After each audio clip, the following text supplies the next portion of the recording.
Welcome to Poker Vlog number 21. Poker Room's right behind us. We're getting ready. Today's a Wednesday. I want to kind of catch up with the month, or it's still January for me right now, and it's not been going great. After Vlog 19, that was pretty amazing. I was up like 2,000, a tiny bit under. After that, just things have not been going our way. I won a $1,000 promotion as well, but that session I was down over 1,000. So thank God for the Vlog 19 session and $1,000, because if it wasn't for that, we'd be doing pretty bad this month. So yeah, all together with that and the sessions, we're doing okay. We're up definitely below average. So yeah, hopefully we could turn things around and get a decent win today, especially after last session that was kind of depressing. That was last vlog 20. Was not my favorite session ever. That one definitely got to me a little bit.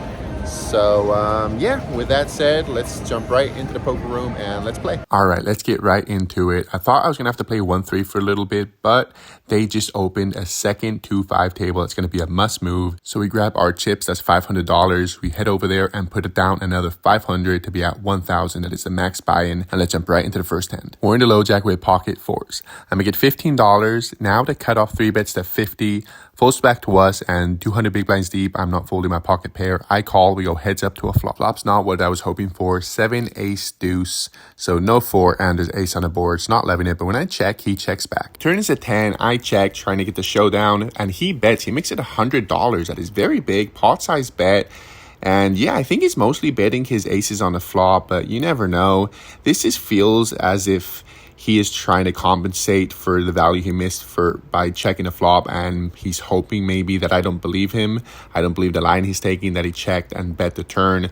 But I still think he could be doing this for value. Maybe he did check back the flop with his weaker aces, or pocket tens would make sense. Pocket tens is not loving the ace high flop, and now it adds a set on the turn. So yeah, altogether a pot size bet.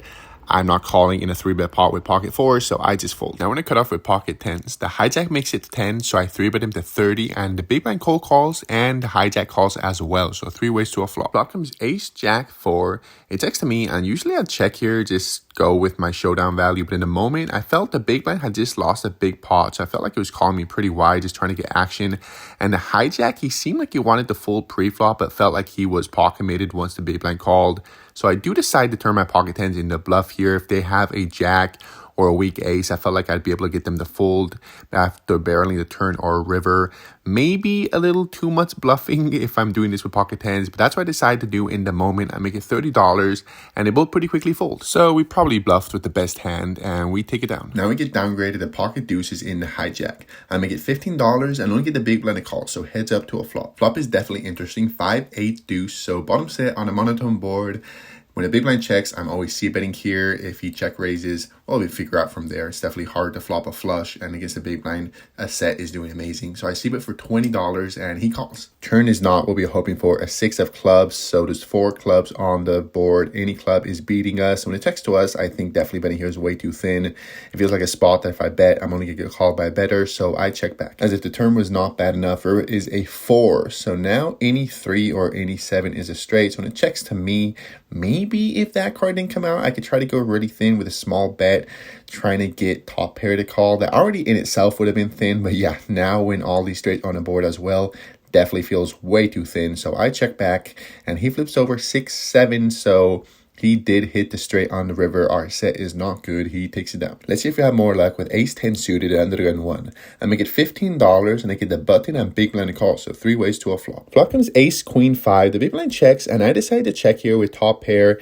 Definitely maybe the 10 kicker is pretty good, so I could c-bet here and just use some of my worst kickers to check back. But in this moment against the button, he is pretty aggressive. So I felt like if I check to him, he'll just be stabbing a lot, turning a bunch of his hands into a bluff. Definitely all of his flush draws and maybe just random hands he may show up here with. So I do decide to do that, but he does not decide to bluff since he checks back. Turn comes a 3, and a big blind checks as well. Now let's get some value. There's 2 flush draws and straight draws, so we could definitely get called by a lot of hands. I make it $30 and only the button calls, so heads up to a river. River once again brings a 4-liner on the board since it's a deuce, so any 4 is a straight.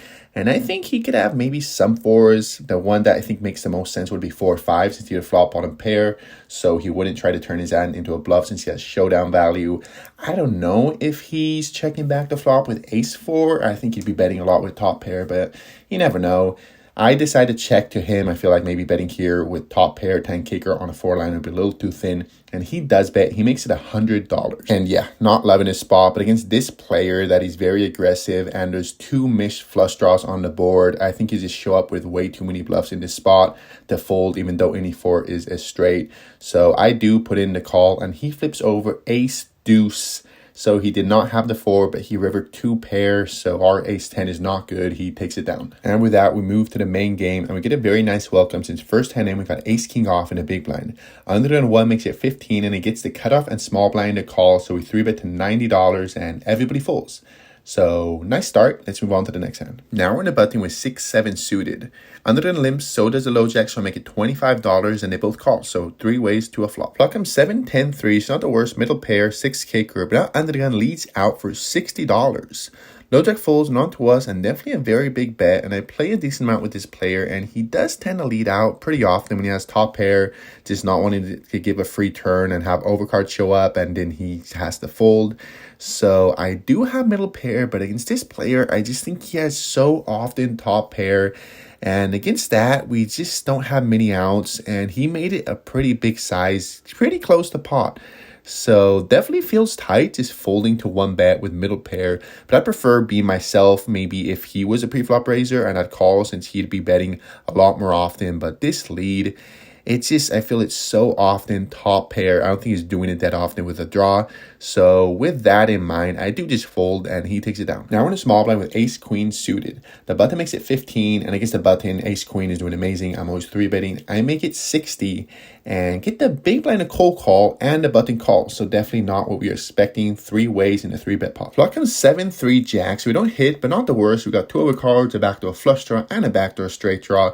So I don't know what the big blind is cold called in a 3-bet with, but usually cold calls is a lot of pocket pairs. So if I c-bet here, he still has another person left to talk after me. I feel like I get a lot of those medium straight pocket pairs to fold.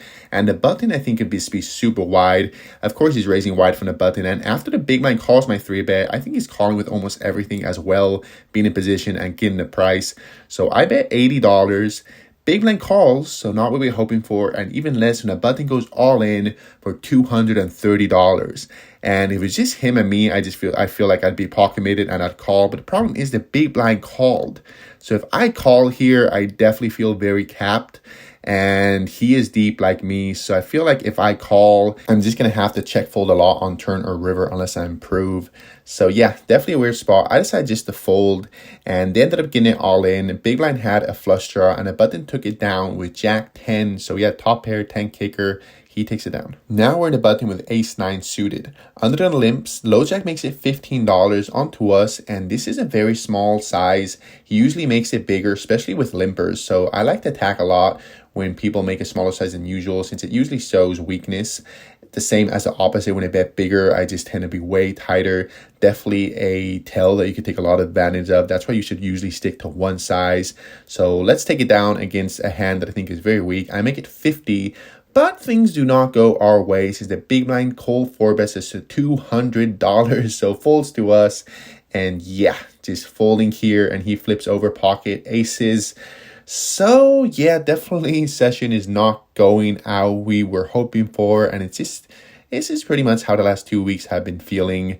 It's been a mix of me being tired, not playing my best game like the previous vlog, and just not running the best. So that is definitely not a perfect mix, but we got time to go. So hopefully things turn around, and things definitely are looking better when there's a button straddle and we look down at pocket aces and under the gun. I make it $35, only a button straddle call. So heads up to a flop. Flop comes 6, queen 8. So pretty good, but definitely we could be behind already because the button, he is a super action player. He's calling the button with basically everything. I don't even know if he's folding once he straddles. So he has all the 2 pairs there could be, and definitely middle set, bottom set. I think he's 3-betting pocket queens.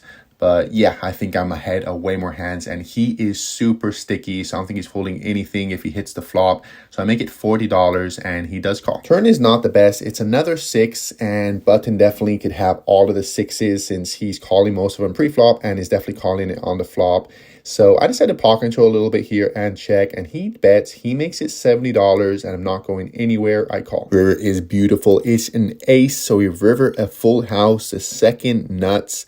And here is where I don't love my play, and this is very player dependent. He is super sticky, and I don't think he'll be bluffing on this river, so if he has any middle pair or queen, I think he's always checking his back, but I don't think he's folding if I bet myself, since he is a super non-believer. I've tried to bluff him before in previous vlogs in spots that I just have very strong hands, and he just calls with middle pair, bottom pair. He just is a non-believer. So if I lead out here big, I think all of the sixes may even raise, and I think he's going to be calling a lot with all of his queens or middle pair. So again, very player dependent. If he was a very action player that bluffs a lot, I'd definitely always be checking here. But against this player, I just think I'd get more value by leading out, since he'll be checking back a lot. But in a moment, I do check, he checks back, and of course, when we show we're good, we take it down. Once again, we're in the same exact spot. The button is straddling, and we're under the gun with not as pretty of a hand. Ace queen suited, but still very nice. We're always raising here. I make it $35. I get the hijack and button to call, so 3 ways to a flop. Flop is pretty great. Ace, king, 8, so top pair, queen kicker, and I usually always prefer just putting out a c-bet here, trying to get value for all the worst hands on draws. But the moment I do decide to check, and I think the main reason behind this was just against the button, he is playing with almost every hand, so it's definitely hard to put him on a range. And I'm not sure what the hijack is calling with. He's an older guy. He is kind of action, but yeah, I'm just not being sure about the range. I do just check to kind of see what they do, get some information from that. So again, I do prefer betting in this spot. In the moment, I do check. Hijack does bet. He makes it $50. Button calls, and I think just calling here will make sense. Of course, not folding, and raising feels a little bit overplaying my hand, so I call. Turn is a 6. I check, and hijack doesn't slow down. I bet it's $175. Button folds, and I'm definitely not loving this spot. He looks so strong. He bet next to act on the flop, got 2 callers, and is barreling the turn. It just, I don't know if he's doing this with a worse ace. I feel like he start checking once he gets 2 callers. But yeah, after checking the flop, I definitely underrepresented my hand. I do not think I could fold, so I call again. River is a 3. I check, and I'm definitely not going to be happy if he puts out a big bet, but he doesn't. He checks back. I show, and we're good against ace 7 of clubs.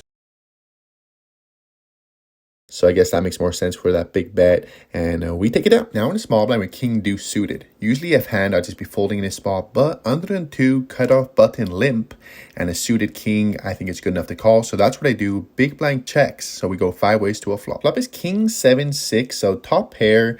And I'm just checking here since I think they could be limping with better kickers, and I need too much protection. There's not that many bad returns apart from an ace. So I do check, checks to the button, and he bets. He makes it $15, and I'm just calling here, especially he's last to act. And this player, he's super action, so I definitely think he could just be betting here almost with everything when it checks to him. So I call, and so does under the gun too. So 3 ways to a turn. Turn is very interesting. It's an 8 of hearts, so now we have top pair and a flush draw. It checks to the button, and he doesn't slow down. He bets $70. And definitely, if I didn't have the flush draw, I'd just be folding here. I think I'm mostly behind, especially with another player that called. If it was just him, I think my top pair could still be good. But 3 ways, I definitely think I'll need to have a heart on the river. So I call. Under the gun 2 calls as well. Let's see a heart, please. It is not. It's a 10. So any 9 is a straight. So I check. And now under the gun 2 leads out $100. Button folds. And yeah, this just seems like a 9. He thinks he'd be checked around. So now I'm wondering, maybe my king was good. Maybe he was on a straight draw himself. But now on this river, I'm just folding. So that's what we do, and he takes it down. We hear some good news when our table is picked for the promotion, and we hit the highest card. And today is the mystery chip. Last week on the vlog, we got that as well, and we took out $250. Let's see if we can get lucky today as well. We get a red chip, so not the worst, but it's just $50. But we have the chance to flip it, and it's usually the best, since if you lose, you get $10 food voucher. So definitely positive EV. So let's gamble. And he's going to flip it, and we do double up. So we take $100 in our pocket. Gotta love these promotions. Let's move on to the next hand. We've got pocket kings in the low jack. Under and 1 and under and 2 limps. So make it $25. I get the button and limpers the call. So 4 ways to a flop. Flop is overkill. King 6 jack. We got top set, the nuts. When it checks to us, I just think we got this board so covered and they just can't have too many strong hands since there's not that many draws and we're blocking top pair. I decided to check. Hopefully the button will stab at it, and if not, maybe somebody improves the 2 pair on the turn and we get some value from there. So we check, and the button sadly checks back. So 4 ways to a turn. Turn is a 9. That does bring in queen 10 for a straight, so we no longer have the nuts. But when it checks to us, let's get some value. There is a flush draw now on the board, and maybe someone gets sticky with a gut shot, or now there is some straight draws as well, like 10-8 is open-ended. I make it $60, but sadly everybody does just end up folding and we take it down with top set. We're in a low jack again, but we get downgraded to pocket queens. Under one limps, and the cutoff had a missed blind and he just bought in, so he has $5 in as well. So I make it $30, and I get the cutoff, big blind, and under one to call. So 4 ways to a flop. Flop is not the best. 7, 6, 10. So 8, 9 is a straight. There's a lot of 2 pairs, sets, and this is a spot that I feel like people play pretty straight up 4 ways. So I'm just gonna go in a bet fold mode. I'll bet here, and like that I could get called by worse hands, top pairs, flush draws, and if someone raises, I feel most likely they'll just have a straight, 2 pairs of sets, and I could fold. So that's what I do. I make it $80. Cutoff folds, but the big blind and under the one do call. So let's see the turn. Turn is the worst card of the deck. It's a 9 of hearts, so the flush comes in and any 8 is a straight, and the bad nudes get worse, and the big blind needs out for $200. Under the one folds onto us, and pretty nasty spot. I really don't think my pocket queens are ever good here. The only reason I thought so long about it is because my queen is of hearts, so we do have a flush draw to go with our pocket pair. But this just looked so strong, and I feel like we were pretty protected by the fact that under one was involved as well, and I think he could have a lot of flushes himself. He limped pre-flop, and people like to do that a lot with suited hands and pocket pairs, and he called the flop. So in a spot that both under one and I could have flushes, the fact that he's leading on it, it just looks more likely he has a flush himself than an 8, since an 8 should be scared. I don't think an 8 is leading out for value here and a flush comes in. So sure, if a heart comes out, we may be good, but I'm not loving calling the spot, trying to hit a draw that even when I hit it, I may not be good. So super weird spot, but I decide just to fold and he takes it down. Now in a small blind with ace queen off. There's 3 limpers, so I make it $35, and only the low jack, the action player that won a previous hand, calls. So heads up to a flop. Flop comes 9, 9, 7, so not the best, and he has plenty of 9s and 7s since he just doesn't like to fold. So I don't see the value in betting here, since I think I'm beating a lot of his hands.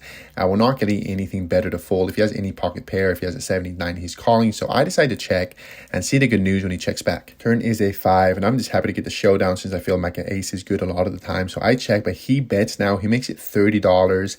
And if he has a 7 or a 9, I think he's always betting the flop. So now it just seems like he's trying to say he has a 5, since if he had a straight draw, I think he's betting it a lot of the time. So sure, we could be behind here, but again, I just felt like he has a 5 or nothing here. So in a spot, I feel like my ace is still good a lot of the time. I do call. River is a deuce. I check, and I bet $50 that now I definitely don't think he has a straight. He's just saying he has a 5 or nothing.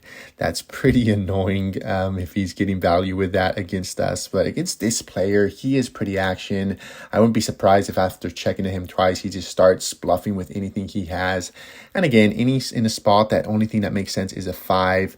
I think I can't fold, so I do call, and he flips over 10-5 off. So yeah, pretty annoying hand. What it seemed like he's trying to say he had, he just did. And to make things a little worse, he says ace queen no good. So just seems like he read us like a book on this one and got max value out of us. And with this, we go to the last hand of the session. Now we got pocket 4s in the low jack. There's 2 limpers, so I'm gonna get $25. Now the hijack 3 bets us a 75. Big blind cold calls, limpers fold, and yeah, we're very deep here. So even if he has an overpair, we're getting a good price to set mine. So I call 3 ways to a flop. Flop comes 7, 3, 9, so we do not hit a set. And a big blind action player, same one as the previous 2 hands, leads out for $60, so a very small size compared to the pot.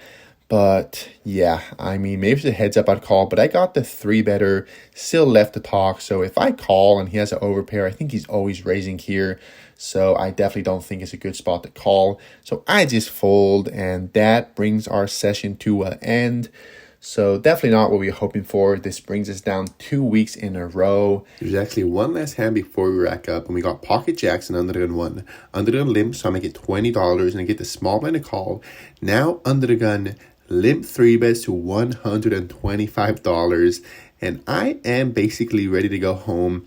A limp 3-bet is so damn strong, and I'm just thinking, I just feel like best case scenario I'm flipping here, since this is never a bluff. It's aces, kings, queens, maybe ace, king. So in a spot that base case scenario, I'm flipping against ace, king. I decide, let's just go home. So I fold, let's rack up, cash out, and see how we did.